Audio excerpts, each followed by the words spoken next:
Hello everyone, welcome back to the channel. So in today's quick video, I'm going to show you how to fix a Daikin air conditioner that is basically blinking light, and I'm also going to explain what the blinking indicator usually means.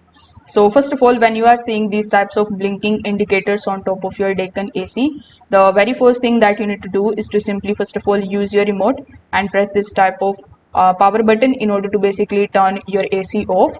Then you just have to wait for at least 30 seconds and then you just have to turn it back on.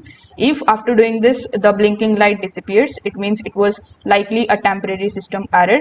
But after doing this, if the light continues blinking, you just have to simply open the front panel and then you just have to remove these types of air filters from it. Then you need to clean the dust, then reinstall the filters and reset the filter indicator if your model has one. Now, a dirty filter is one of the most common reasons for the filter light to basically blink. Now, if the operating light keeps blinking, you can also use the Daikin remote in order to check the fault code.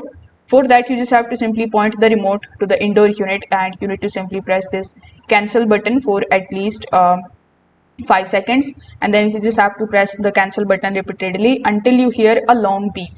The code shown on the remote will help identify the problem and then you can basically resolve that particular problem. So that's how you can basically do it. Thanks for watching.